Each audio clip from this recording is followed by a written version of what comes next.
이것도 쉽거든요. 솔직히 너무 뻔하고 일상적인 얘기를 하는 거예요. 이거를 그렇게 안 챙겨.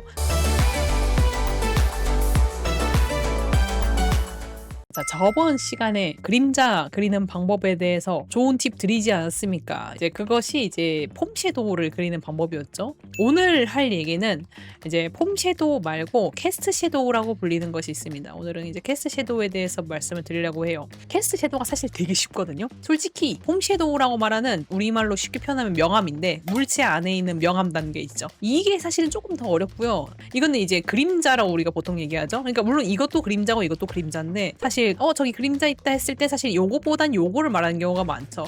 이게 오늘 얘기할 얘기인데 이 캐스트 섀도우가 난이도가 그렇게 높지 않은데도 불구하고 여러분들이 인지하고 있지 않아서, 그러니까 이런 거를 신경 써야 된다는 사실을 몰라서 틀리는 경우가 많아요. 그러니까 알면 안 틀릴 수 있는데 몰라서 틀린단 말이지. 그래서 이번 시간에 말씀드리는 이 캐스트 섀도우에 대한 이 그림자에 대한 이야기 한번 듣고 가시면은요, 듣는 순간 바로 적용이 돼요. 그 정도로 난이도가 이렇게 높지 않다.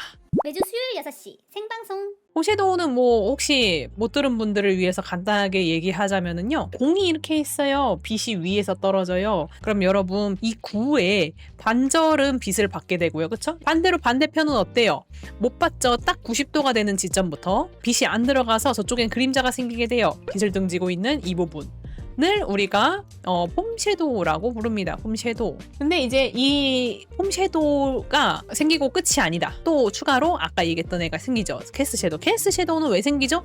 근데 이거는 너무 쉬워. 빛은 여전히 아래로 툭툭툭 떨어지고 있어요. 근데 요 밑에 땅이 있어요. 그래서 이 빛이 여기저기 쭉 내려가서 여기도 비추고 여기도 비추고 여기도 비추고 여기 따다다다 비쳤는데 다만 어디를 못 비춰요? 요 위치를 못 비추게 되죠. 이것이 캐스트 섀도우라고 하는 겁니다. 이제 저는 이거를 캐스트 섀도우 공간이 생겼다라고 표현을 해요. 이 물체가 가로막고 있는 이 공간에는 암묵적으로 그림자가 생기는 공간이 생깁니다. 요거는 쉽게 표현을 하자면은요, 그 나무 밑에 그늘을 생각해 주시면 좋을 것 같아요. 햇빛을 기준으로 약간 딱 이 나무가 그림자 공간을 만든단 말이죠. 그래서 여기가 공이 공중에 떠 있어도 이 공간을 뚫고 들어오는 순간부터는 그림자 안에 들어오게 되는 거예요. 요거를 기반으로 캐스트 섀도우를 계산을 할 때 여러분들이 자주 틀리게 되는 부분들이 있어요. 대체로 한 3가지 정도라고 보시면 됩니다. 특히 이 첫 번째가 짱 중요합니다. 캐스트 섀도우의 그림자 영역을 만들 때 당연하지만은 얘가 이 모양대로 생기잖아요. 왜냐면은 그림자라는 것은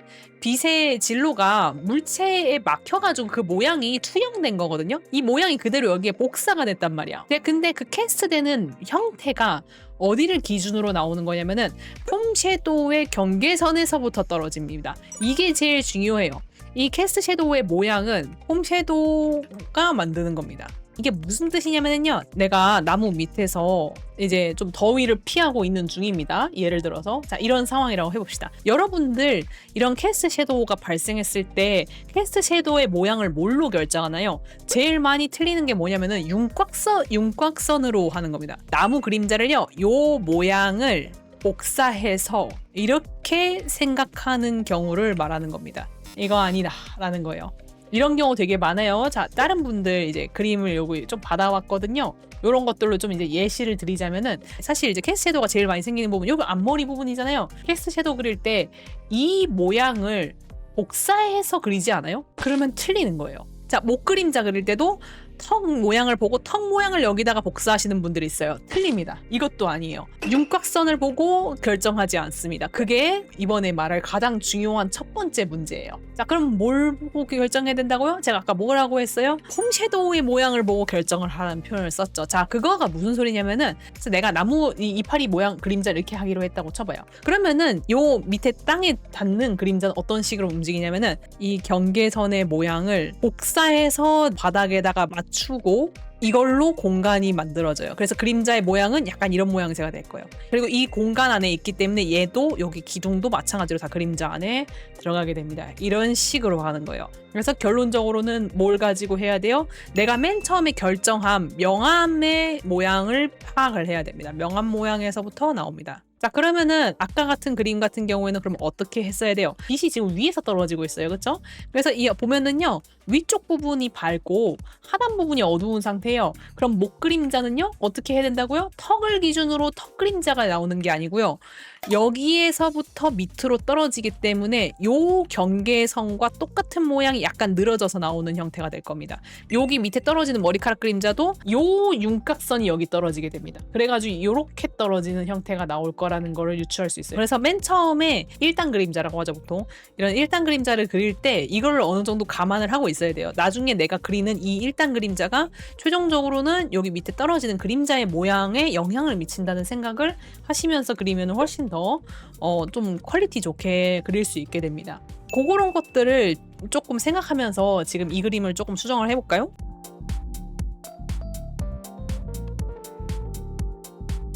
두 그림을 한번 비교를 해보시면은요. 원래도 약간 이렇게 빛이 위에서 오는 느낌이 꽤 나쁘지 않았지만은 확실히 이 밑에가 그림자가 좀 더 들어가기 시작하니까 요 사이가 공간이 조금 더 벌어져 있다는 느낌이 좀 더 느껴지죠. 그리고 빛이 위에서 온다는 느낌도 조금 더 직관적으로 느껴지는 게 보일 거예요. 그래서 이 캐스트 섀도우가 가장 잘하는 게 빛의 방향과 여백을 보여주는 일을 굉장히 잘합니다. 그래서 그런 부분에 대한 연출 욕심이 있으신 분들은 이 연습을 많이 하세요. 매주 수요일 6시 생방송. 아주 실수하는 두 번째는 뭐냐면은요. 캐스트 섀도우, 그러니까 그림자는요. 그것이 투영되는 바닥의 흐름을 따라가야 한다는 사실이에요. 이것도 쉽거든요, 솔직히. 너무 뻔하고 일상적인 얘기를 하는 거예요. 바닥을 따라가야 된다. 이거를 그렇게 안 챙겨. 근데 이게 잘 챙겨질수록 아까 제가 얘기했던 공간감이 굉장히 좋아지거든요. 바닥이 평평하다면은 그냥 마치 나의 모양을 복사 붙여넣기 한 것 같은 모양새가 나오곤 하겠죠. 그런데 만약에 계단이 있었으면 어떻게 돼요, 여러분? 이 그림자 그냥 이렇게 생겼나요? 아니죠? 어떻게 돼요? 이렇게 되죠? 너무 일상적이고 너무 뻔한 얘기야. 이거 외울 필요도 없어. 그림자는요, 밑에 투영되는 면을 좀 타고 다니는 경향이 있어야 됩니다. 제일 대표적으로 여러분들이 많이 실수하는 것 중에 하나가 뭐냐면은 가슴에 머리카락 같은 거 그릴 때 이런 걸 이렇게 그리면은요, 요 부분을 그림자를 너무 그대로 그리시는 분들이 있어요. 이렇게 이러면은 안 된다는 거예요. 자, 그러면은 제대로 하는 거는 어떤 거예요? 사람의 몸은 여기가 약간 좀 늦게 올라온단 말이죠. 실제 윤곽은 약간 이런 느낌이에요. 그러면은 이 머리카락 그림자가 일자로 이렇게 가는 게 아니고요. 여기는 거리가 멀기 때문에 멀리 떨어졌다가 또 이제 몸 타고 오면서 앞으로 붙었다가 완전히 붙었다가 또 떨어졌다가를 반복합니다. 이 부분은 그냥 간단하게 그냥 쭉 밀고 나갔어도 그림자는 그렇게 생기면 안 되는 거예요. 자, 보시면은요, 여기 허벅지 앞쪽으로요, 끈이 하나가 이렇게 드리워져 있는데요. 자세히 보면은요, 그냥 일자를 유지하고 있는 것이 보입니다. 이러면은 되게 어색하죠. 일단 첫 번째로 제일 어색한 거는요, 사실 요 위치랑 요 위치는요, 높이의 갭이 있을 거라는 사실이에요. 이 끈을 기준으로 여기서부터 여기까지는 가까울 수 있지만은요, 여기도 바로 가까웠을까요? 아닐 것 같은데. 그리고 또 하나, 다리는 당연하지만 둥그렇습니다. 그렇기 때문에 얘가 이렇게 일직선으로 갈 수 없죠. 그거는 마치 이 다리가 종이장이라고 말하는 거랑 똑같아요. 동그라면은 일단 최소한 요 모양은 나왔어야 돼요, 그림자가. 요런 식으로. 그래서 실제로 나와야 되는 모양새는 여기에는 오히려 그림자가 없을 확률이 높죠.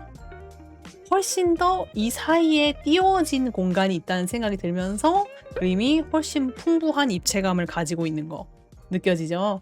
매주 수요일 6시 생방송. 세 번째는요, 거리가 멀어지면은 이제 흐려집니다. 여러분, 공이 바닥에 닿아 있을 때는요, 그림자가 완전 진한데 공이 공중에 뜨면은 그림자가 약간 이렇게 흐려져요. 바닥에서 떨어질수록 약간 없어지는 경향이 생기는 경우가 있어요. 그렇기 때문에 너무 멀리 있는 것에 대한 캐스트 섀도우는 굳이 안 그려도 될 수 있습니다, 가끔씩. 그래서 이거는요, 약간 미적 허용적인 건데, 예를 들면 검을 이렇게 막 들고 있는 포즈를 막 그렸어. 근데 이제 내가 그림을 그리다 보니까 원리적으로 이 그림자가 여기 몸에 이렇게 닿아야 돼. 근데 여기 그림자 이렇게 있으면 너무 별로인 거야. 그럴 때는 충분히 거리가 너무 멀다고 느끼면은요, 생략해도 괜찮습니다. 우리는 약간 멀어질수록 캐스트 섀도우가 흐려지는 거를 일상적으로 봐왔기 때문에 이상하다고 느끼지를 못해요. 그래서 저렇게 거리가 너무 멀고, 그리고 굳이 그렸을 때 안 이쁘다고 느껴질 것 같다면은 안 그려도 된다라는 거예요.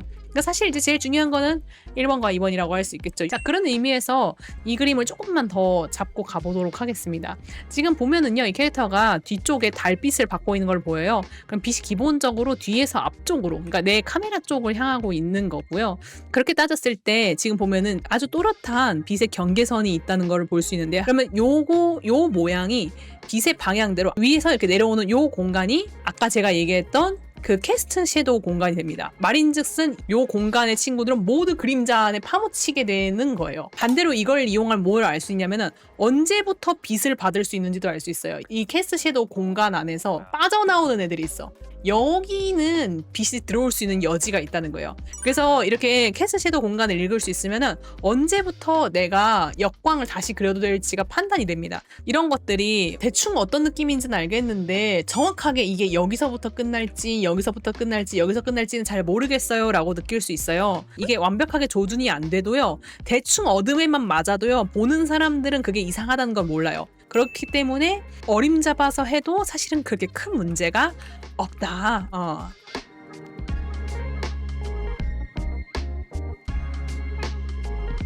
뭔가 이전에도 나쁘진 않았거든요. 사실 되게 잘 그린 그림이에요. 그렇죠?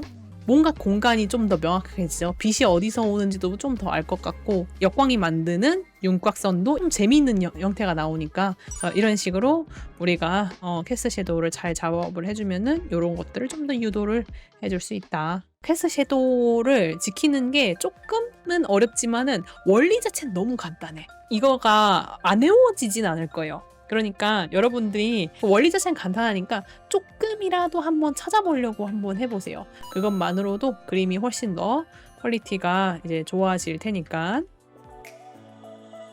마끼아또 선생님의 강의를 더 자세히 알고 싶다면 이쪽이야. 재미가 재능이 될 때까지. 아토리알.